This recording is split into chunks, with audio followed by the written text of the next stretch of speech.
So what's up, guys? Welcome to Mitsu Times Racer Spotlight. We are here with none other than Jeremy Williams. Hey, so Indies, yeah. Hey, so Indies, hey, yeah. Go and try your luck. Test me in again, we let it rain. Please don't start us up. Got that black and white, that yin and yang. Mr. Officer, please don't search us, we don't got a thing. Tell her park it up. Then that be poking out them jeans. I've been sparking up. Like the fireworks, I keep the flame. Heard you barking up. This the wrong tree, I got the strings. Yeah, I'm charging up. They can't keep up, got them looking drained. Now they walking up. Trying to put the face to the name. Pull up and I and I'm swerving. If a try to holler, she gon' curve him. We came from under buzz like a Persian. We been staying in our lane, ain't no merging. Rapping like I'm turban.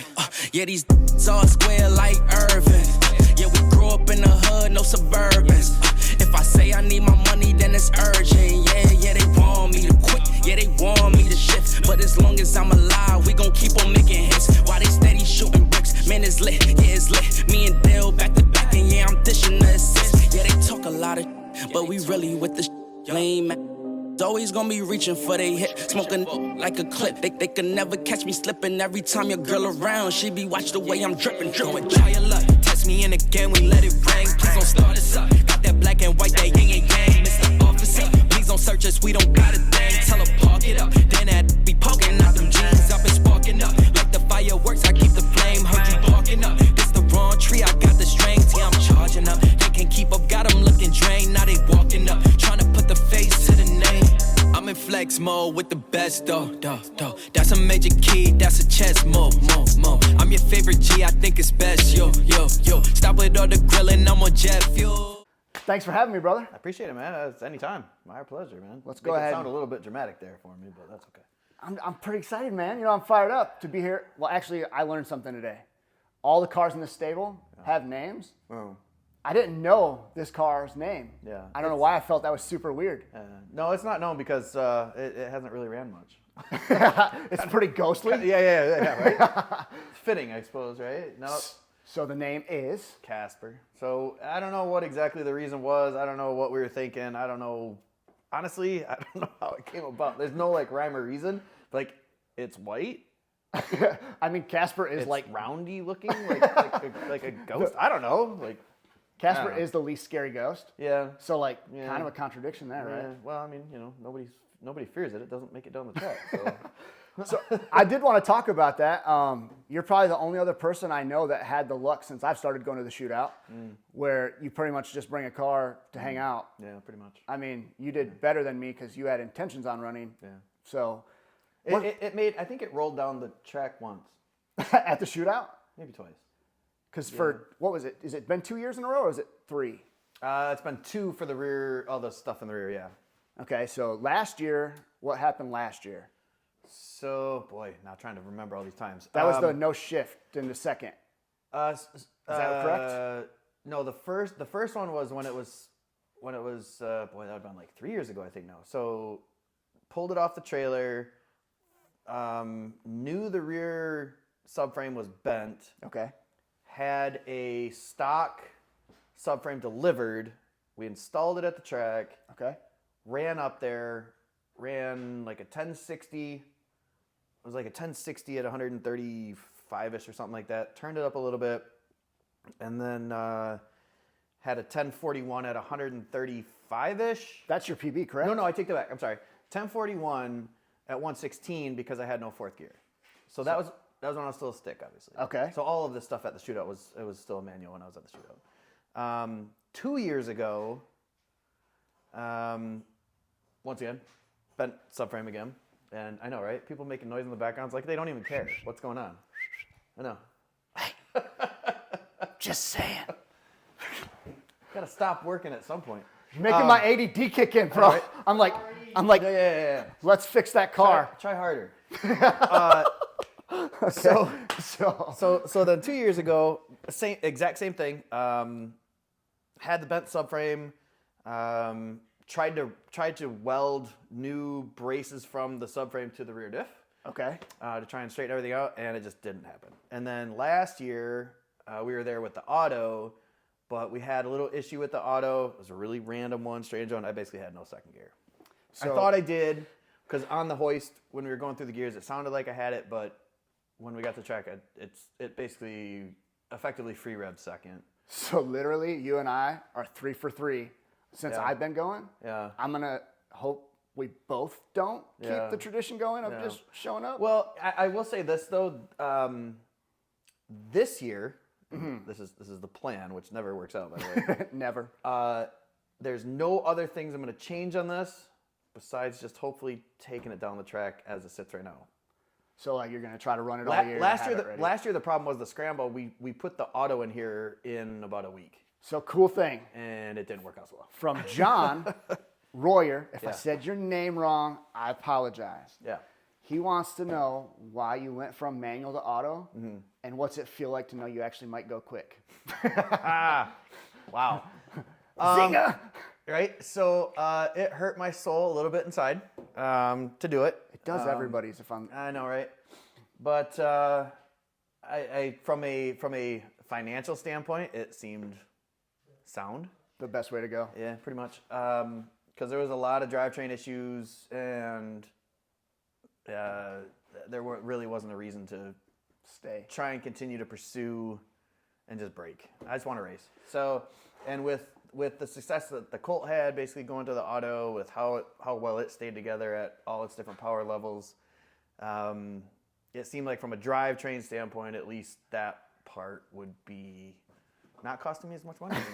Psych! As far as being able to go quick, I mean, that's yet to be seen. Thanks, John. But I'll do my best. And Casper versus the Smurf. Let's go. I mean, I'm down. We can try it. But yeah, it's not gonna do a whole lot. It's not. Yeah. So I'll do my best. What else is new with the car this year? So at the end of last year, kind of same as the podcast, I had the dollar bill is already out. Oh man. What's the bet? The dollar race. Yeah, we have to put Who, him? Well, I can put it. All right, John, for $1. Heads up. Okay, all right, now. Bring it. Right. I'm flagging it. So this year, the biggest difference is the fact that it's an aluminum rod engine, because I had. Didn't you make this the last one puke? Yeah, I think it just went to the scrapyard. But the Oliver rod motor, I had some continued transmission issues this time on the auto, where my fault, wiring, it is what it is. Basically had nitrous on at really low RPM. I was on the line, still on the nitrous. It was in third.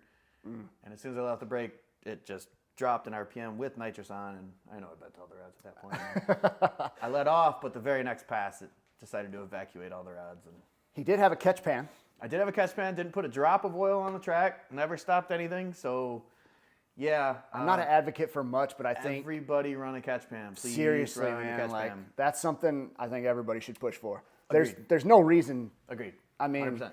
Like that was one of my big concerns, because when I heard it go, that was my first concern. But even putting many holes in the block and losing all of the oil, it was all in the pan. didn't rods like come out, or Yeah. was that just in the? Did you guys just put that in there? No, rods. Didn't, Yeah, rods. pushed right through the pan. Well, the not block? the pan. It went through the block.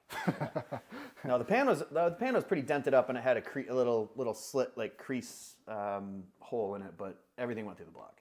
But yeah, not a drop of oil. Track didn't even stop. They towed me off, and Kept going. racing kept going. So that Hint, was hint.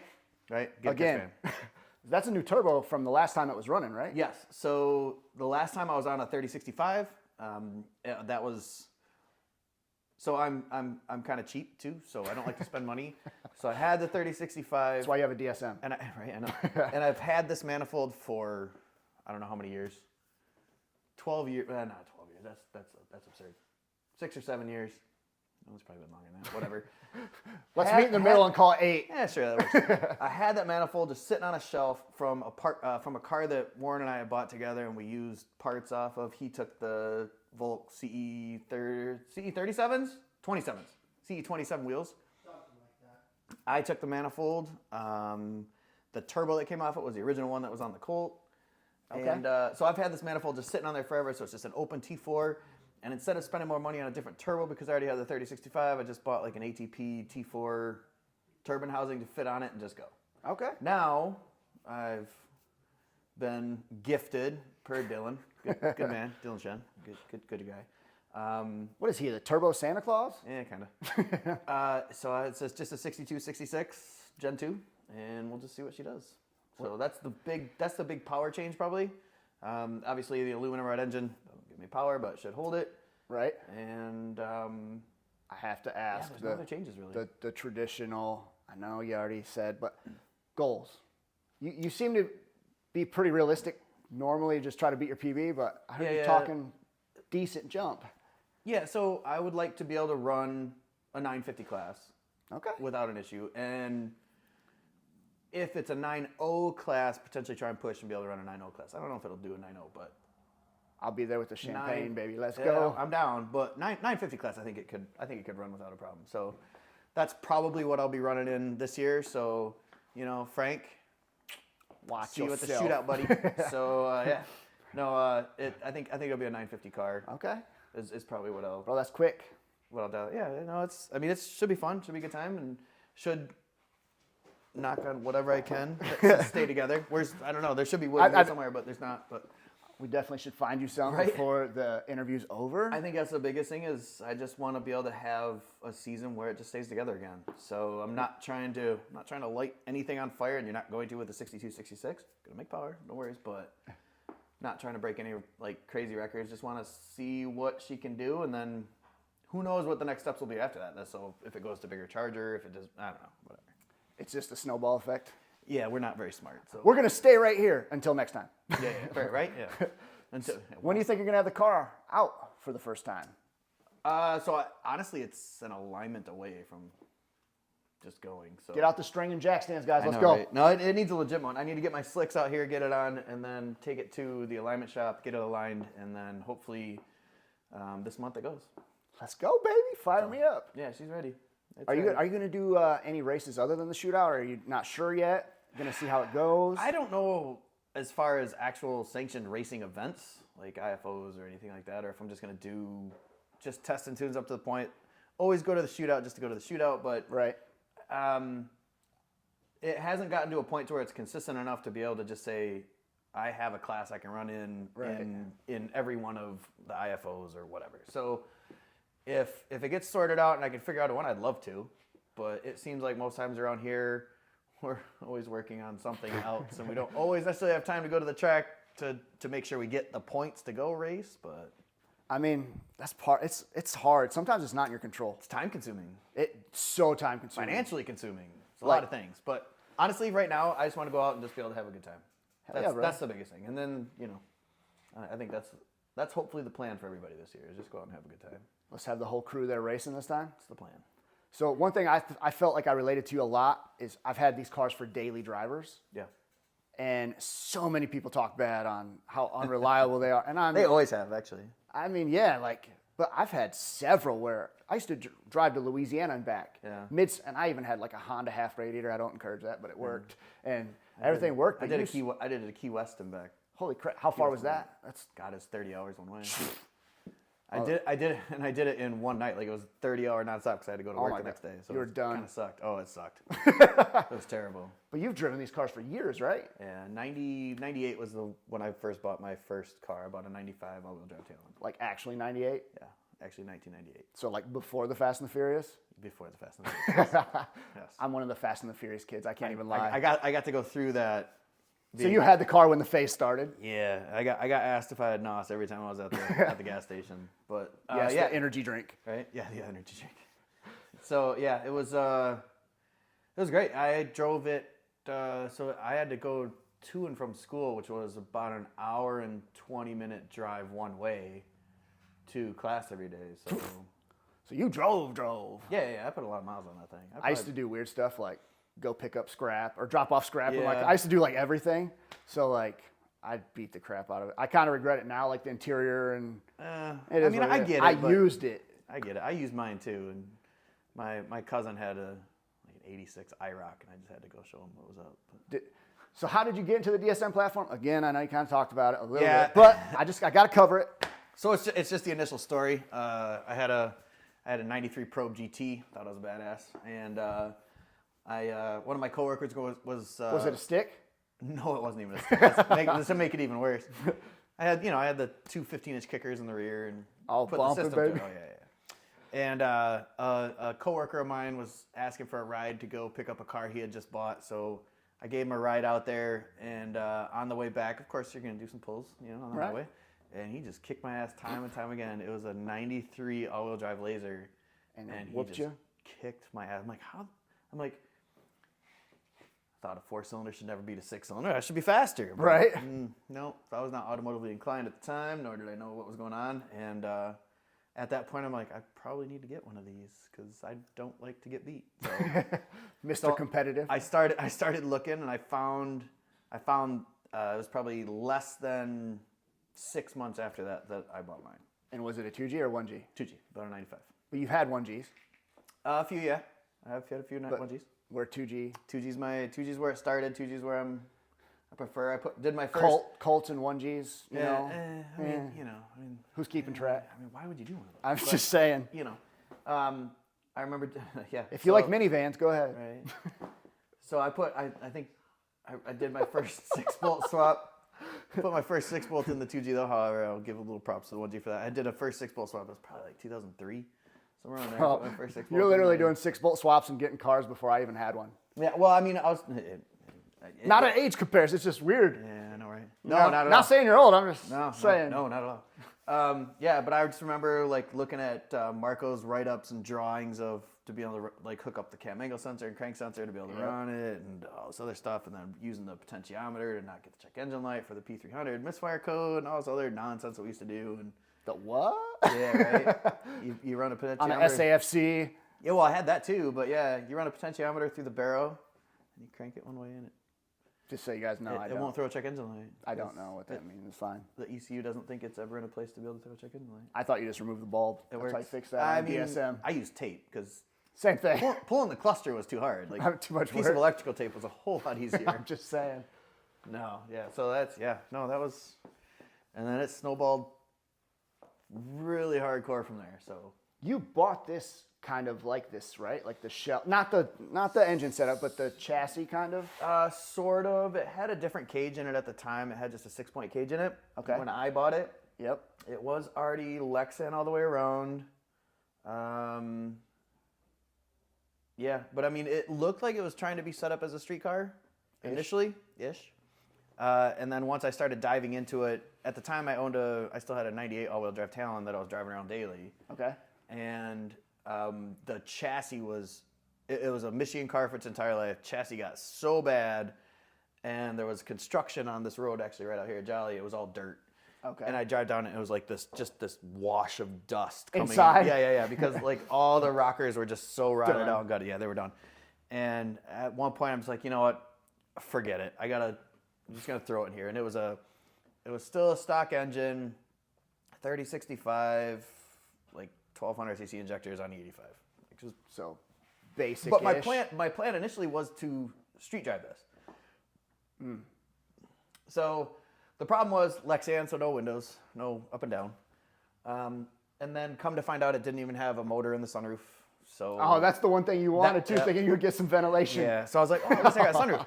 And then I started digging in, it didn't even have a sunroof, so dadgummit. Kind of screwed me there, and I'm like, fine. Fine. So I just said forget it. So I'm like, at least I can have a goal and kind of build it to at least try and beat what the Colt did with a 3065 on it.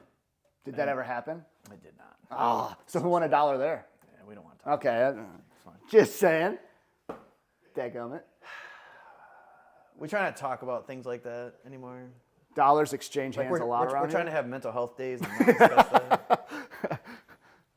that. Whatever. Yeah, so that was the goal. And then all the transmission stuff and all that other stuff went on. So my last ditch effort was to kind of do one final hurrah because trying to run a single disc just wasn't holding on this. So I put a twin in it and it was done. So, game over? By the way, I have a twin Clutchmasters, nearly brand new. If anybody wants to buy one, you can have it. I'm just saying, it's for sale. Yeah, I'll probably give it to you cheap. hit them up at buystuffromjeremy.com. Right. Okay. All right, Jeremy. So I know that we've talked about you having a daily driver, but this is your first dedicated race car. How do you feel about that? I mean, I like it from the perspective that it's to try and make a daily driver a race car is kind of a pain. Okay. Obviously, if you're still using it as a daily, you're more concerned about breaking it because what do you drive the next day? Right. But I don't know. I'm in two minds about it right now. I like having the dedicated, but I miss having one as my daily. So you're one of those guys. Do you feel like you took it too far, maybe? Because a lot of guys get to a point and they wish they could kind of backtrack to have a car they could drive on the street as well. Yeah, not with this chassis so much because it was already set up that way. I don't think I would have taken any of my other cars that I had that I was driving daily to this point, right, as far as chassis is concerned and that sort of thing, like from a cage and just as an overall build, I guess. Yeah, I don't know. It's kind of hard. It's kind of hard to describe because, yeah, no, a daily I wouldn't take this far. I guess I'm the weird. How about I just put it that way? Okay.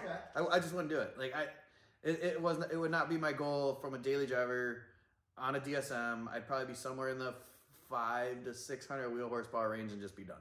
Okay, so I'm the weirdo who actually likes having just a dedicated drag car. I guess. I'm sick of driving these cars. I don't like getting the low cars. I don't like doing maintenance on them unless it's my race car. So to be fair, yeah, getting in and out of cars just suck nowadays. So yes, I need to be in a truck all the time apparently because any low car is just rough nowadays. But yeah, I guess from that perspective, we're just getting older. It is what it is. There's no other way to put it, man. Sorry, dude. Speak for yourself. I know. Like, you know why. I totally get people want AC in their car and all this, and that's cool. But when I go to work on a car, man, I'm not trying to tuck up in there, and I'm not trying to have more stuff to remove. I like it as simple as possible. Yeah. So again, I don't like speaking for other people, but I like having just the drag car. I can see that side of things, and like I say, I think that's a little bit more like I say, you're not worried about it breaking. I mean, you are, but right. Like you don't have to worry about how you're getting to work next day or that sort of thing if it is actually your daily driver or something that you're actually using that way. But from just the race car perspective, I agree that it's nice to actually have a purpose to your build because, and we're all this way, you're still trying to make your daily driver as quick as you can make it or as fast as you can make it. And eventually you're going to cross that threshold where shit goes sideways. It's all about a balance that we don't know how to keep. Right. Exactly. Well, and then you know you surround yourself with people who might have a little quicker car, and you're like, well, that can't happen. So yeah, I bet you $1 it can. And and then you just keep going and going. It's a never-ending cycle. So the race car actually at that point just starts to make sense. But yeah, I miss driving these on the street. I love driving these on the street. Honestly, the DSM is still a manual DSM all-wheel drive is still my favorite winter car ever. Well, you can borrow mine anytime you want. I will do that. You might not want to offer me that. I mean, bro, it's literally somehow slower than it's supposed to be from the factory. Well, I'm pretty sure it's like a 17.5-second car. Nice. Well, it's like they say, driving a slow car fast is more fun than driving a fast car slow. So. Why'd you say that, bro? I mean, it works for me. How did that just hit me in the feels like you were talking to me? You know what? Sometimes we just have to lay truth down there.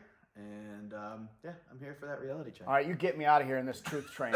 Okay, so here we are. We've talked about daily driver. We've talked about getting to the track. We've talked about some upgrades. Yep. Let's talk about this upgrade because this is a pretty unique piece. Yeah. So this is a Gary Reese designed and built wing. I bought it from Mike Lester and actually had Mike Wagner deliver it to me in Maryland at one of the events there for, God, how long ago was that? So it was 2020, somewhere in there. And we were just at the shootout and he just rolled it from Ohio. Amazing. Yeah, no, it's a sweet piece. I love the piece. Yeah, and it was kind of a unique, did I need it? Well, I mean, the car ran 11s, so you kind of need one of these at 11s, I think. But, you know. Mandatory. Yeah, right? So I was just trying to, I don't know, it was one of those splurge items, I guess, that I thought it looked cool. and I knew Sometimes that's all that matters. Let's be honest. I was hoping I'd need it eventually, I guess, but This year we'll find out. I don't know if this year will be that this will make a difference yet. Maybe I'll try, but yeah, no, it's just kind of a cool piece, and I think he only made 3. Yeah, I remember it was a limited number. I know when Mike had one on his car. When he sold his, he kind of talked about it, but I don't recall the number, so I don't want to say wrong. But yeah, well, I was talking to Mike Wagner, and he told me that Mike Lester still had. I want to say he had only 2 other ones available for purchase. But, right. So I'm like, you know what? Forget it. This is what I'll spend my money on this time. And it's delivered. I make lots of purchases that way, so it's fine. Are you a little sporadic? Yeah. Bounce around. I've been called worse, so I'll take that, I suppose. I'm just saying. No, right? So, is there anything I missed, that you wanted me to cover that people should know about your car? Anything, specific? I don't. You got so much awesome stuff. I get that it's hard to pick. Well, I appreciate that first, but not really specifically. I think one of the biggest pieces in there is the cage. I love the cage that Ben at Hockman Fab made. I've heard of here. you. Yeah, right. Yeah, I've heard stories. You know what I'm saying? Some dude, right? Shout out, some Ben. dude in the Chicago area. And it's just awesome. Outside of that, it's So much. man, like where to begin. So, Are you ready for something even more complicated than picking the parts? sure, go ahead. Who do you want to shout out for the car? So Here. where to begin? Here's and your list. And I apologize to obviously anybody I missed on any of this stuff. First, Kevin Kwiatkowski from Kigley Racing. Well, actually, the whole Kwiatkowski family, for that matter, Okay. gives so much support, knowledge, parts. It's just ridiculous. Scott Glassbrook from F2I Racing. Jessica Hassing from Forest Engineering. It just keeps inspiring you to go faster and faster. And it's just the list could go on. And once again, it's community, and it's a huge community, and everybody in the community just to have the support from everybody it's pretty impressive, Right. It feels like everybody's on your side, feels like everybody's rooting for you, and I think that's the way it should be, and that's kind of the way I feel about the kind of group and everything that's around me and the people that are around and everybody that's helped through the years. So I can't emphasize this enough about you guys' group. I love you guys' you win, I win. Yeah. Like we win. Everybody wins when somebody wins attitude. absolutely, I love that about the entire group. more of people. it needs to be that way. Seriously, dude. Like, It just needs to be that way. why people need to bring other people down to bring them up or that type of stuff is silly to me. Money gets involved. I mean, That's a discussion for another day. so That's a whole different video. Obviously, Chance the Racer has to be out there. He's put his heart and soul in, rode over on his quad, welded my rear subframe together 6 or 7 times at the shootout alone. He is Who's kind of the keeping man. track? I know, right? You know what the crazy thing is? He doesn't. Sorry, Laura, for taking up your husband. Love you, man. And obviously Matt Wheatley, and Matt Anderson, the whole group. this is where it gets complicated. I know, right? Because there's just endless. Everybody from Indy, everybody from Cincy. If you own a car. Yeah, right. Do you own a DSM? Yeah, everybody. So all those people. So yeah, I mean, it's just the list is too long. It's just too long. And he wouldn't let me write a list. No. He didn't want it to look forced. I don't do lists. I can't read. Cut! I super appreciate your time, brother. Yeah, no, it's my pleasure. I always love coming up here, seeing the Antilag crew, feeling the vibe, the energy's something It's our that pleasure. you Our cannot pleasure, as replace, always. man. So thank you for that. Yeah. And Thank you for having me, man. can't wait to see you out at the track, getting them numbers, baby. Let's I'm pop trying. some bottles. I'm ready. And don't forget. Overdue. Woo! I mean, especially at the shootout, we both my got. God. I mean, I just want to do a pass at the shootout. just one time. just- I just want to know what it feels like in front of the Oh, community. I'll run the quarter mile just to say I've done a pass at the shootout. I'm sick of setting records, being know. the slowest guy every Right? time. I think I've had more 30-foot runs than anybody. Hey, a record's Does a that record, count? bro. A record is a record. Yeah, it might happen. And don't forget, guys, this may be the end of the Mitsu Times part, but after this, in a couple days, go check out at Barn Built Dreams and get to know the man behind the helmet just a little bit better. So I appreciate you guys' time. Thanks again, Jeremy. My pleasure. See you guys next time. Peace.